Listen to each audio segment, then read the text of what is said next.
Hello students, आज हम discuss करने जा रहे हैं अपना जो पुराना टॉपिक है एप्लीकेशन ऑफ हाइब्रिडाइजेशन पार्ट 2।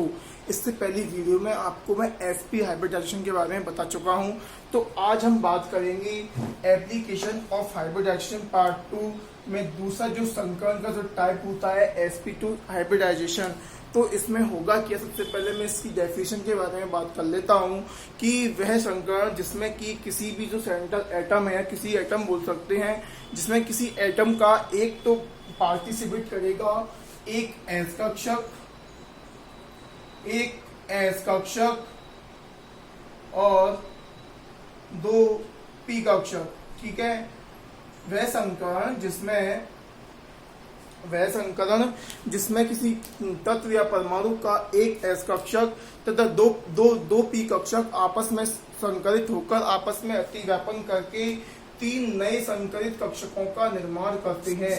तीन नए संकरित कक्षकों का निर्माण करते हैं, या ऐसा बोल सकते हैं कि वह हाइब्रिडाइजेशन या वह संकरण जिसमें एक एस कक्षक तथा दो पी कक्षक आपस में संकरण की प्रक्रिया में भाग लेकर तीन नए संकरित कक्षकों का निर्माण करते हैं, तो वह संकरण कहलाता है sp2 संकलन। अब जैसा कि मैं आपको इससे पहले बता चुका हूं कि हम आज तक यानी कि sp2 संकरण तक थोड़ा सा फैक्टोरियल से समझाऊंगा। इसके बाद हम डायरेक्ट एग्जांपल से शुरू किया करेंगे अपनी वीडियो। तो आप इस फैक्टोरियल को जो बोर्ड में आपके सामने लिखा हुआ है आप ध्यान से सुन लें। इससे पहले sp2 हाइब्रिडाइजेशन की वे शेप तो मैं आपको बता चुका हूं, पर आप एक बार और देख लें कि sp2 हाइब्रिडाइजेशन क्या होगा, कि इसमें जो इसकी जो आकृति होगी, मतलब जिस यौगिक में या जिस मॉलिक्यूल में sp2 हाइब्रिडाइजेशन होगा उसकी जो शेप होगी वो होगी ट्राइगोनल प्लेनर, यानी त्रिकोणीय समतल। जैसा कि आपको बोर्ड में दिखा रहा हूं कि इस तरीके से समतलीय का मतलब क्या हुआ, अगर मैं इस मॉलिक्यूल को 3D में इमेजिन करना कि अगर मैं इस मॉलिक्यूल को उठाकर अगर किसी प्लेन पर रख दूं तो जिसके जो तीनों जो बॉन्ड है वो प्लेन को टच करेंगे। इसी का मतलब होता है ट्राइगोनल प्लेनर। समतलीय का मतलब ये होता है कि जितने भी बंध बने हुए हैं वो तीनों किसी प्लेन को टच करें। 3D में मॉलिक्यूल को अगर देखा जाए तो ये पूरा जो सर्किल होता है, ये जो पूरा जो सर्किल होता है वो होता है 360 डिग्री का। 360 डिवाइडेड बाई 3, तो ये बॉन्ड एंगल जो आया वो आया 120 डिग्री। इसके बारे में हम अपनी पहली वीडियो में बात कर चुके हैं। तो बॉन्ड एंगल की बात हो गई कि 120 डिग्री आ गया। इसकी शेप हो गई, इसकी शेप क्या होगी, ट्राइगोनल प्लेनर। तो आप देखें मैं कह क्या रहा हूं कि वह संकरण जिसमें एक एस कक्षक, तो हमारा ये हो गया एक एस कक्षक, इसकी आकृति होती है गोलाकार एस कक्षक की। ठीक है, और दो पी कक्षक इसमें भाग लेता है। sp2 का जो मतलब होता है वो होता है एक s और दो पी कौन से, px और py। इससे पहले मैंने आपको sp संकरण पढ़ाया था। sp में एक तो s और एक पार्टिसिपेट करता था pz कक्षक। ठीक है, तो ध्यान रखना sp2 में एक s, एक px और एक py। ठीक है, तो देखें एस कक्षक की आकृति गोलाकार, तो और पी कक्षक px मान लो और py मान लो। हम जो x और y होती हैं ये होती हैं एक्सिस, जो कोऑर्डिनेट जो एक्सिस होती हैं उन्हीं की बेसिस पर हम इनका नाम देते हैं px और py। तो हमने ये मान लिया px और ये मान लिया py। अब मैं आपको बता चुका हूं कि संकरण में जितने कक्षक भाग लेंगे उतने ही कक्षक समान आकृति और समान संख्या में समान ऊर्जा के उतने ही नए संकरित कक्षकों का निर्माण होगा। अर्थात तीन कक्षक संकरण में भाग ले रहे हैं तो तीन ही नए संकरित कक्षक बन गए हैं।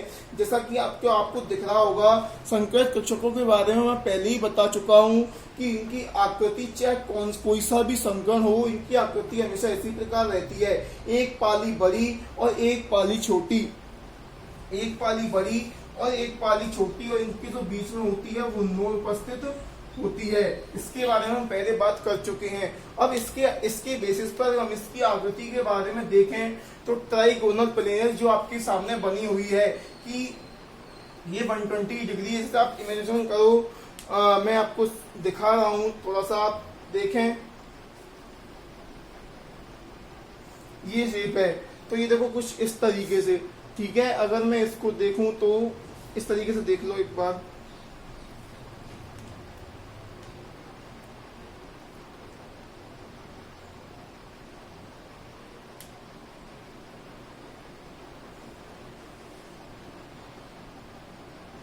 मैं पकड़ नहीं पा रहा हूं थोड़ा सा।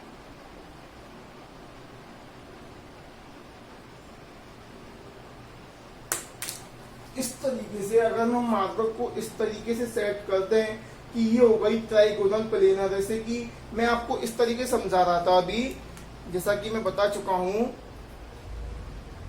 इस तरीके से बता रहा था मैं आपको कि ये ट्राइगोनल प्लेनर है, इस तरीके से हो गई।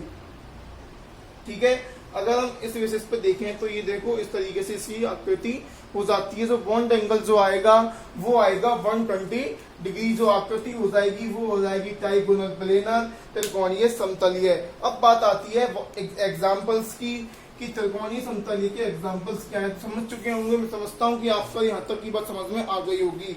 तो एग्जाम्पल की बात अगर हम करें तो BCl3 और BF3, BCl3 और BF3 एग्जाम्पल जिनमें की sp2 संकर होगा। हम बात करेंगे इनऑर्गेनिक कंपाउंड्स की, तो BF3 और BCl3।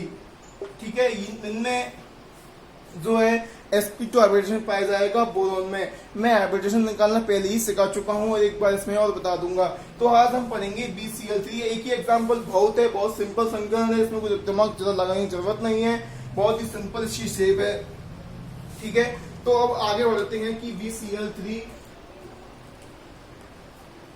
BCl3 एग्जाम्पल्स इसकी जो है संकरण, एप्लीकेशन ऑफ हाइब्रिडाइजेशन, कैसे कि संकरण की सहायता से हम किसी भी मॉलिक्यूल की जो शेप है उसके बारे में कैसे जान सकते हैं।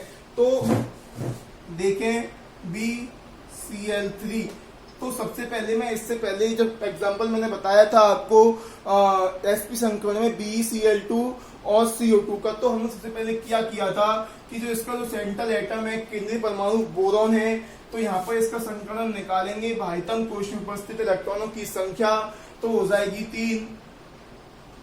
3 बोरॉन में 3, और जो एकल संयोजी जो परमाणु होते हैं वो उनकी संख्या +3, कोई आवेश नहीं है, इज डिवाइडेड बाय 2, 3 3 6, तो आएगा 3 का मतलब जो हो जाएगा संकरण sp2। इसके बाद हम इलेक्ट्रॉनिक कॉन्फ़िगरेशन लिखते हैं सेंट्रल एटम का, तो बोरॉन 5। ठीक है, तो होगा क्या 1s2 2s2 और 2px1 2py0 2pz0। ठीक है, 2 4 5। अब मैं इससे पहले बता चुका हूं कि जितने हमें कक्षक जिन कक्षकों में हमें संकरण भाग कराना है, मतलब जो कक्षक संकरण में भाग ले रहे हैं उनमें अयुग्मित इलेक्ट्रॉन वाले कक्षक ही, मतलब जिन कक्षकों में अयुग्मित इलेक्ट्रॉन उपस्थित होंगे वही संकरण की प्रक्रिया में भाग लेते हैं। तो हमें एक तो लेना है S कक्षक और एक लेना है PX और PY। तो यहाँ देखें S कक्षक तो फुली फिल्ड है, पूर्ण पूरित है, PX में तो हमारे पास है परंतु PY में नहीं है। तो इसका सिंपल सा जो लॉजिक है कि इसे एक्साइटेड स्टेट में पहुंचा दो, उत्तेजित अवस्था में इसको पहुंचा देंगे, तो क्या होगा 2s में से एक इलेक्ट्रॉन निकलकर 2p में ट्रांसफर हो जाएगा, 2s1 2px1 और 2py1। अब देखो एक s में इलेक्ट्रॉन है, एक p में और एक px में और एक py में। तो जब ये तीनों ही कक्षक आपस में संकरण की प्रक्रिया में भाग लेंगे तो 3 नए संकरित कक्षकों का निर्माण होगा। sp2 संकरण के बाद sp2 संकरण के बाद क्या होगा, 3 नए संकरित कक्षकों का निर्माण होगा और उसके बाद कक्षक बनने के दौरान इलेक्ट्रॉनों का होगा पुनर्वितरण। ये क्या बनी है, संकरित कक्षक। ठीक है, 3 नए संकरित कक्षक। ये पूरी प्रोसेस है, हमें पता तो चल गया कि इसका जो हाइब्रिडाइजेशन, हम इसके बिना इसको जो प्रॉब्लम है उसको आगे बिल्कुल ही नहीं बढ़ा पाएंगे। तो जो सबसे पहले हमें संकर निकालना आना ही चाहिए। तो ये संकेत कक्षक बन गए। तो इसके बाद जो है क्लोरीन परमाणु की बात आती है। तो क्लोरीन परमाणु जो भाग ले रहे हैं वो ले रहे हैं 3। आप जानते होंगे क्लोरीन की जो इसके पास एक इलेक्ट्रॉन होता है और 3 लोन पेयर। इस तरीके से अगर मैं दर्शाऊं, ये हो गया। तो जब ये कक्षक और क्लोरीन के कक्षक आपस में अतिव्यापन करके बॉन्ड फॉर्मेशन करेंगे, तो इसके पास एक इलेक्ट्रॉन है, इसके पास एक इलेक्ट्रॉन है, तो ये आपस में सहसंयोजक बंध की सहायता से जुड़कर एक दूसरे की बैलेंसी को पूरा करेंगे और सिग्मा बंध का फॉर्मेशन करेंगे। ये बन गया सिग्मा बंध। अक्षीय अतिव्यापन के द्वारा, या ऐसा कह सकते हैं संकरित कक्षकों के द्वारा हमेशा सिग्मा बंध का ही फॉर्मेशन होता है। अब इसकी बात आती है, तो अब इसकी बताता हूं मैं आपको त्रिकोणीय समतलीय स्ट्रक्चर किस प्रकार है। तो सिग्मा बंध बन गया, क्लोरीन हो गया। और ये तो बात हो गई यहाँ तक कि किस प्रकार के इसका बॉन्ड फॉर्मेशन हो रही है। तो अब देखें आप इसका ऑर्बिटल डायग्राम कि हाँ, मान के चलो ये है बोरॉन परमाणु और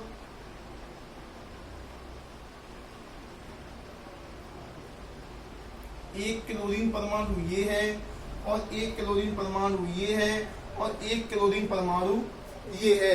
तो बोरोन का जो संकर है वो है sp2, यानी कि इसके पास जो है 3 संकरित कक्षक हैं।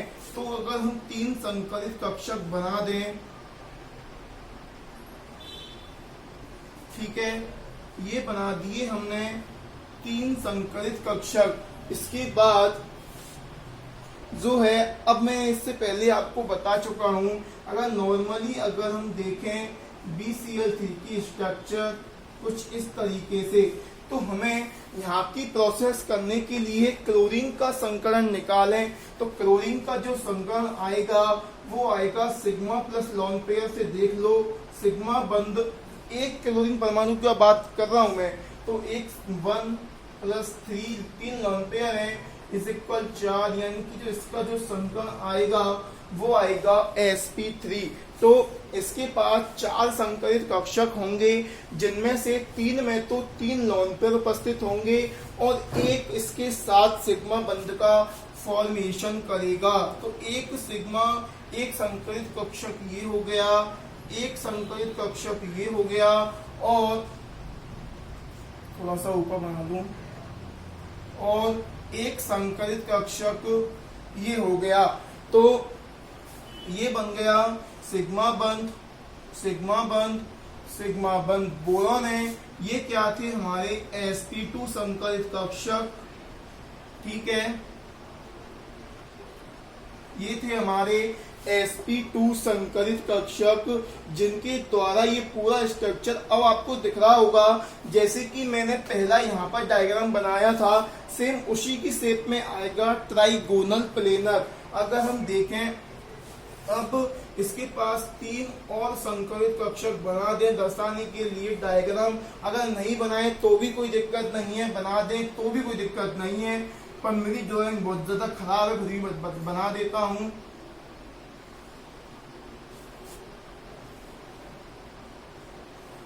इसके 3 संकरित कक्षक हो गए, ये 3 संकरित कक्षक हो गए,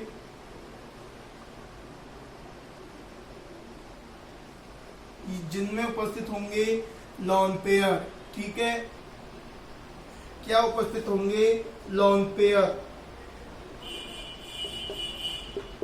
इस तरीके से हम BCl3 की कंप्लीट स्ट्रक्चर, अगर हम थोड़ा इस पर एक्सिस की सहायता से देखें तो ये देखो,